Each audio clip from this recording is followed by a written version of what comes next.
বাঁচার সুযোগ থাকলেও দেশ ও দেশের মানুষের কথা ভেবে জীবন উৎসর্গ করলেন পাইলট অসীম জাওয়াদ। অবুঝ সন্তান দুটি হয়তো বুঝতেই পারছেন না তাদের জীবনের সাথে কি হয়েছে। স্ত্রী হয়তো এখনও বোবা কান্নায় বুক ভাসাচ্ছেন। অন্যদিকে মা প্রায় পাগল।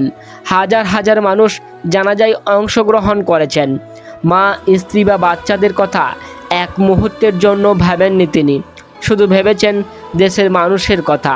বিমানটি লোকালয়ে পড়লে অসংখ্য মানুষের জীবন যেত, এই কথাই মাথায় রেখে নিজের জীবনের তোয়াক্কা করেননি তিনি।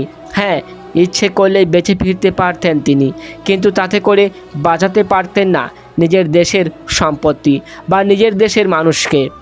বিমানটি যদি ভেঙে পড়তো কোনো লোকালয়ে, তাহলে হয়তো এই ক্ষতিটাই হতো। তাই নিজেকে শেষ করেও বাঁচালেন দেশের বহু কিছু।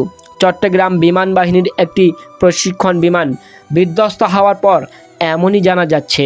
এই ঘটনার প্রশিক্ষণ বিমানের পাইলট অসীম জাওয়ান নিহত হয়েছেন। আহত অপর পাইলট উইং কমান্ডো সোহান হাসপাতালে চিকিৎসা চলছে। 9 মে দুপুর 12:30টায় পাতেঙ্গের বৌনাজ্য ঈশা খান হাসপাতালে অসীম জাওয়ানের চিকিৎসা চলাকালীন মৃত্যু হয়। বিমান বাহিনী জানায়, বৃহস্পতিবার সকালে পাতেঙ্গের বোট ক্লাব এলাকায় কর্ণফুলী নদীর মোহনায় দুর্ঘটনাটি ঘটে। বৃহস্পতিবার সকালে উড়ন্ত অবস্থায় আগুন লেগে যায়, তারপর এটি কর্ণফুলীতে বিধ্বস্ত হয়।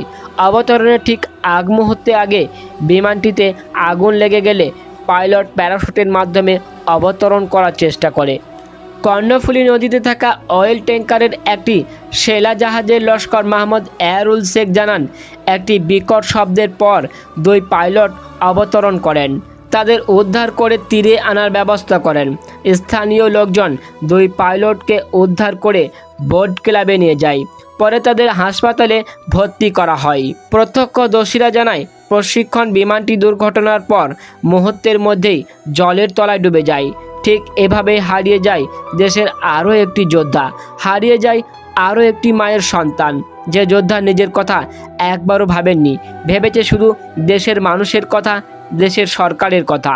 হ্যাঁ, জওয়ানরা হয়তো এমনই হয়, দেশের কথা ভাবতে গিয়ে ভুলে গেছে মা, স্ত্রী ও সন্তানদের কথা। যে সন্তানরা বাবা বলে হাজারবার চিৎকার করলেও বাবা তো আর ফিরে আসবে না, তবে আপনার চলে যাওয়াটাকে স্মরণ করবে সোনালী বাংলাদেশ। আর শক্তি দিক আপনার প্রিয়জনদের শোক কাটিয়ে ওঠার, যা তারা হৃদয়ে ধারণ করে আছেন। বন্ধুরা, আমাদের পেজে এমন সব মোটিভেশনাল ভিডিও পেতে আমাদের পেজটিকে এক্ষুনি ফলো করুন।